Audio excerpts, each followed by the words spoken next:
Hello everyone, welcome to DSS online classes. We will discuss class 11th geography, second chapter, the origin and the evolution of the earth. Now, next is the galaxy formation and the star formation. How are stars formed? Now when we talk about galaxies, galaxies are formed by the uh, accumulation of various gases, primarily hydrogen and helium. Last class में मैंने आपको बताया था live class में कि सबसे पहले जो थ्योरी आई थी उसमें यही था कि हाइड्रोजन और हीलियम से मिल करके जो है ये गैलेक्सी फॉर्म हुई है या प्लैनेट्स जो है फॉर्म हुए. Now what happened when these gases accumulate? When these gases accumulate, a nebula is formed, and this nebula there is a kind of friction and collision that occurs, which grows and localized over the time, and finally you have the planets that are formed, other stars that are formed. So star formation again focus on the same concept. तो हम जब बात करते हैं तो ये nebula जब form हुआ और उसके बाद बहुत तरह के फ्रिक्शंस हुए, कोलिजन्स हुए आपस में. मैंने आपको बताया था कि टकराव हुआ, घर्षण हुआ एक दूसरे के साथ, और एक लंबे टाइम के बाद से आपको क्या मिलता है, प्लैनेट्स फॉर्म हुए, स्टार्स फॉर्मेशन होना शुरू हुआ. तो ये एक ही कॉन्सेप्ट है. There is a difference in the density which leads to the difference in the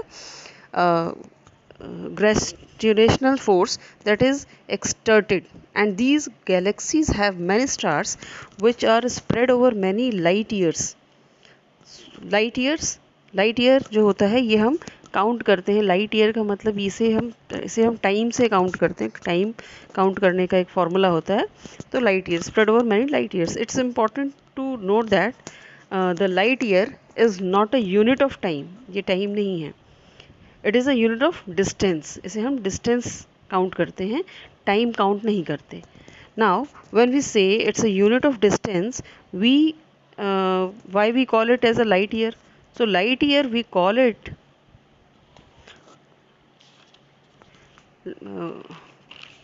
because it is a distance that light can travel in 1 year, and this is equivalent to 9.461 into 10 kilometers, 10 power 10 to the power 12 kilometers.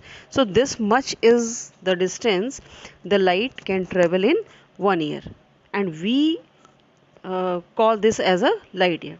Now when we talk about the various galaxies, you have the distance of galaxies that varies from 80,000 to 1,50,000 light years, and you have one light year is equal to so many kilometers as mentioned.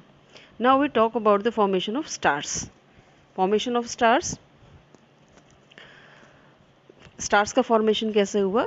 How are planets formed? Planets are formed when you have a stars which are localized in the nebula, and stars are finally you have the disk formation that occurs. Now these gas clouds that condense around the core, जो मैंने आपको बताया था कि पहले एक disc form हुई और उस डिस्क के चारों तरफ जो है गैस के क्लाउड्स फॉर्म हुए और वो धीरे धीरे कंडेंस होने स्टार्ट हुए. You have the core in the center, and all the gases cloud condense around the core star, forming small particles which are known as जिसे हम क्या कहते हैं, planetstimel. These planetstimel over the time period join together to form a bigger mass. अब ये जो condense जब होना, ये गैस क्लाउड्स कंडेंस होने शुरू हुए, छोटे छोटे पार्टिकल्स जो हैं वो एक जगह कलेक्ट होने शुरू हुए, तो इन्हें क्या कहा गया, इन छोटे स्मॉल पार्टिकल्स के कलेक्शन को क्या कहा गया, प्लैनेटस्टिमल कहा गया. और ये प्लैनेटस्टिमल जो है एक लंबे टाइम के बाद जो है एक बड़े बिगर फॉर्म में, बिगर मास फॉर्म में चेंज हो गए. And this mass is known as planets, जिन्हें प्लैनेट का नाम दिया गया बाद में.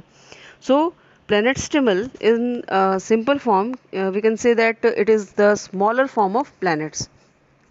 तो हम इसमें planetstimel का नाम इसलिए लेते हैं कि हम ये कहते हैं कि ये स्मॉलर फॉर्म ऑफ प्लैनेट था, जो बाद में धीरे धीरे ये सारा कंडेंस होता चला गया और उसमें छोटे छोटे पार्टिकल्स उसमें ऐड होते चले गए और वो एक बिगर फॉर्म में हमारे सामने आया. तो so you have the formation of the planet. Now moving on the next topic, solar system. Now we have covered solar system extensively, solar system consists of 8 planets. The nebula form which our solar system is supposed to have been formed, it started collapsing, and core formation sometimes it take approx 5 to 5.6 billion years ago. ये हम इसको मान के चलते हैं कि ये काफ़ी लंबे प्रोसेस या लंबे प्रोसीजर के बाद जो है हम अपने प्लैनेट्स को देखते हैं या अपने पूरे सोलर सिस्टम को देखते हैं। सोलर सिस्टम में आपने पढ़ा है कि आप उसमें 8 प्लैनेट्स को पढ़ते हैं, जिसमें हम प्लेट्यू को नहीं एज अ प्लैनेट नहीं पढ़ते। तो इसके फॉर्मेशन को जो हम मानते हैं कि ये पूरा फॉर्म होने में लगभग 5 से 5.6 बिलियन ईयर्स अगो का टाइम लगा, या इससे पहले इसका फॉर्मेशन हो चुका था। And planets were formed about 4.6 billion ago. ये माना जाता है कि जो प्लैनेट्स हैं वो 4.6 बिलियन ईयर्स पहले फॉर्म हुए थे। Solar system consist of the sun, star, 8 planets, 63 moons, millions of smaller bodies like asteroids, comets, huge quantity of dust। तो जब हम सोलर सिस्टम की बात करते हैं तो सोलर सिस्टम में कोई एक चीज़ तो है नहीं, उसके अंदर बहुत सारी चीज़ें हैं, बहुत सारी हैं। जैसे उसमें स्टार्स भी काउंट होता है, प्लैनेट्स काउंट होते हैं, 63 मून काउंट होते हैं, छोटे छोटे एस्ट्रॉइड्स, मेट्रॉइड्स, कॉमेट्स और डस्ट पार्टिकल्स जो हैं वो उनको काउंट किया जाता है। डस्ट ग्रेन्स काउंट होते हैं, गैसेस काउंट होती हैं। तो ये सारी चीज़ें इसमें काउंट होती हैं। Out of 8 planet, Mercury, Venus, Earth and Mars are called inner planets. 8 planets में जो हम 4 प्लैनेट्स का नाम लेते हैं, Mercury, Venus, Earth and Mars, ये जो हैं इन्हें हम इनर प्लैनेट कहते हैं। क्यों? As they lies between the sun and the belt of asteroids. The other 4 planets are called outer planets. इन्हें इसलिए इनर कहते हैं क्योंकि ये एक तो सन के काफ़ी पास में हैं और एस्ट्रॉइड बेल्ट के अंदर पाए जाते हैं या हैं।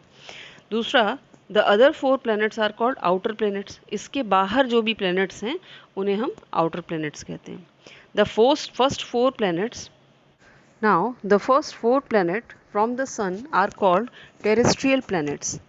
टेरेस्ट्रियल प्लैनेट कहा जाता है। पहले जो 4 जिन्हें हम इनर प्लैनेट्स कह रहे हैं, इन्हें हम टेरेस्ट्रियल प्लैनेट भी कहते हैं। They are made up of planets as they are made up of earth like substance such as rocks and metal and are relatively high density as compared to outer planets।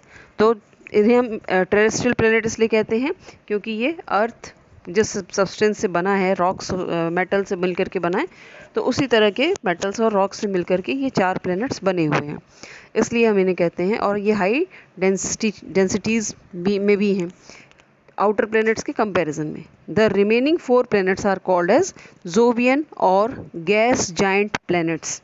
जो बाकी 4 planets बचते हैं उन्हें Jovian planets कहा जाता है या उन्हें गैस जाइंट प्लैनेट्स कहा जाता है। Jovian means Jupiter like large, as they are called as Jovian.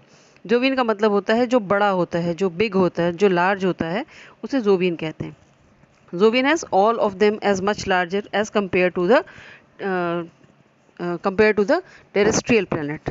First 4 जो टेरेस्ट्रियल प्लैनेट्स हैं उनके कंपैरिजन में नेक्स्ट 4 प्लैनेट्स जो हैं वो काफ़ी बड़े प्लैनेट्स हैं, काफ़ी लार्ज प्लैनेट्स हैं। As they over have thick atmosphere which is basically made of hydrogen and helium. और वहाँ का जो एटमॉस्फेयर है वो काफ़ी थिक है, जो हाइड्रोजन और हीलियम से मिलके बना है। All the planets either terrestrial और Jovian both were formed in the same period about 4.6 billion years ago. और ये सारे के सारे जो 8 प्लैनेट्स हैं ये लगभग 4.6 बिलियन ईयर्स से के पहले इनका फॉर्मेशन हुआ है। Till 2006 Pluto was also considered as a planet, but during meeting of the IAU international astronomical union 2006 से पहले प्लूटो को भी हम 9 प्लैनेट्स में पढ़ा करते थे, 9 प्लैनेट्स पढ़ते थे और प्लूटो को भी प्लैनेट कंसीडर करते थे। लेकिन बाद में जब इंटरनेशनल एस्ट्रोनॉमिकल यूनियन की बैठक हुई तो वहाँ पे ये डिसाइड किया गया, a discussion was taken that Pluto is a dwarf planet like other celestial objects. तो इसे बाद में ड्वार्फ प्लैनेट के नाम से माना गया।